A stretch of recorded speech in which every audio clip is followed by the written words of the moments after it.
বনাম আজি ঔটেঙাৰ টক। এইটো কোমলীয়াতে খাবলৈ ভাল, অলপ ডাঙৰ হ'লে আৰু টান হ'লে খাবলৈ দিগদাৰ হয়।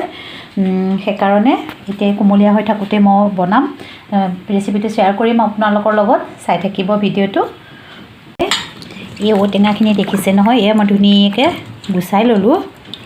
অকণমান কোমলীয়া কোমলীয়া হৈ আছে, এইখিনি মই ধুনীয়াকৈ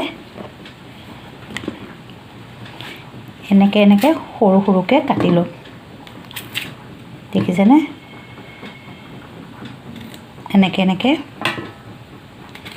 বেছি হেৰি নকৰোঁ, এনেকুৱা চাইজত মই কাটি যাম।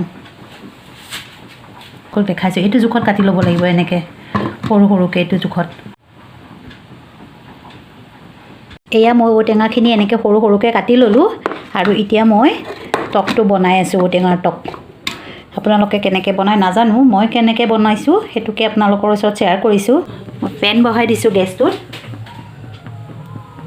ইয়াতে মই দিম অলপ মিঠাতেল। ইয়াতে বেছি তেল দিব নালাগে, অলপ তেল দিলেই হয়। একো বেলেগ বস্তু নালাগে, আপোনালোকে বহুত ভাল পাব খাবলৈ, ৰুটিৰ লগত হওক ভাতৰ লগত হওক, খাবলৈ বহুত মজা লাগে। অকণমান তেলটো গৰম হ'লে মই তাত দিম এয়া অকণমান ক'লা সৰিয়হটো। দেখিছে, অকণমান ক'লা সৰিয়হ দিলোঁ আৰু অকণমান বগা সৰিয়হ। মই দুইটা সৰিয়হ দিওঁ, ভাল লাগে মোৰ তেতিয়া। আৰু দিছোঁ দুটা এই শুকান জলকীয়া।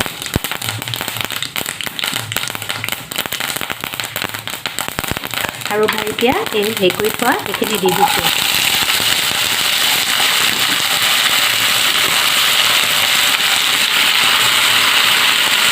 বেলেগ বস্তু নালাগে, এইটো বহুত ভাল লাগে এনেকৈ খাবলৈ। আপোনালোকে এনেকৈ বনাবচোন।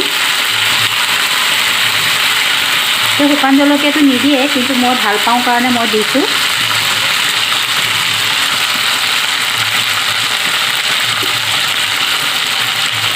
ইয়াত দি দিম অলপ চেনি, গুড় থাকিলে গুড়েই দিব পাৰে, গুড় মানে মিঠৈটো দিলেও ভাল হয়।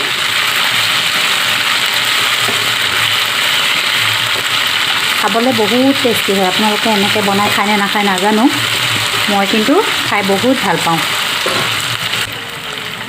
অকণমান মই ঢাকনাখন মাৰি দিম।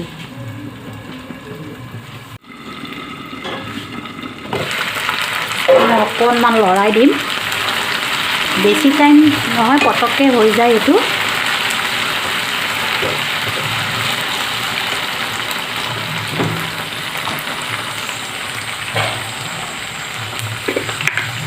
অকণমান নিমখ চেনিৰ সংমিশ্ৰণ হ'বলৈ ভাল হয়, অকণমান নিমখ দি দিম। নিমখটো বেছিকৈ নিদিওঁ, অলপমান দিম জলকীয়া গুড়ি।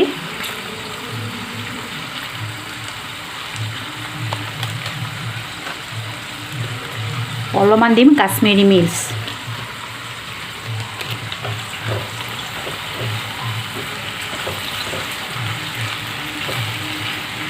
হালধিটো অপশ্যনেল, কোনোবাই দিলে দিব পাৰে, নিদিলেও নিদিব পাৰে। মই কিন্তু হালধিটো দিয়া নাই।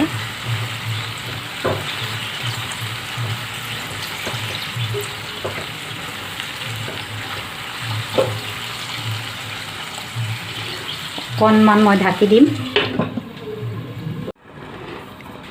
এয়া মোৰ এইখিনি হৈ গৈছে, দেখিছেনে কিমান ভাল লাগিছে দেখিবলৈ। বেছি সময় নালাগে, এইটো ৰান্ধিবলৈও বহুত ভাল, খাবলৈও বহুত সহজ, পটককৈ হেৰি কৰিব পাৰি।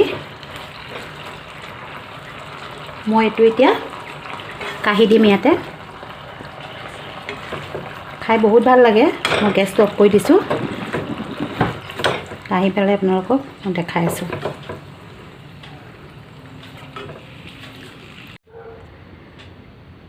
কিমান ভাল লাগিছে চাওকচোন দেখিবলৈকে। এনেকৈ টকটো বনাবচোন আপোনালোকে, খাই বহুত ভাল লাগে। লুচিৰ লগত ভাল লাগে, পৰঠাৰ লগত ভাল লাগে, ভাতৰ লগত ভাল লাগে, বহুত টেষ্টি হয়। মই এতিয়া বাৰু ভাতৰ লগতে খাম আৰু ৰুটিৰ লগতো খাব পাৰি। ইয়াৰ লগত এনেকৈ আপোনালোকে বনাই খাব। ভিডিঅ'টো ভাল লাগিলে লাইক শ্বেয়াৰ আৰু কমেণ্ট কৰিব আৰু কোনোবা যদি নতুন আহিছে মোৰ ভিডিঅ'ত ছাবস্ক্ৰাইব কৰিবলৈ নাপাহৰিব আৰু বেল আইকনটো টিপি থ'ব। এনেকুৱা সৰু সৰু ভিডিঅ'বিলাক দি থাকিলে আপোনালোকে নটিফিকেশ্যনত পাই থাকিব। অতি সহজ ঘৰুৱা পদ্ধতি এইবিলাক খাব লাগে আমি। এয়া মই ঔটেঙাৰ টককণ ভাতৰ লগত খাবলৈ লৈছোঁ। এয়া চাওক, টককণ হ'লেই হৈ যায়, বাকী বস্তু নালাগে, এনেকৈ খাব পাৰি, ইমান টেষ্টি হয়। এনেকৈ আপোনালোকেও খাব। সৰু সৰু ল'ৰা ছোৱালীবিলাকে এনেকৈ বনাই দিলে খাই বহুত ভাল পায়। এনেই ভাত নাখায়, কিন্তু এনেকুৱা সৰু সৰু টাইপত ধুনীয়া ধুনীয়া দেখিবলৈ যদি সিহঁতক দিয়া যায় তেতিয়াহ'লে বহুত ধুনীয়াকৈ ভাতখিনি খায়, কাকো ডিষ্টাৰ্ব নকৰে। ভিডিঅ'টো শেষলৈকে চাই থকাৰ বাবে অশেষ ধন্যবাদ।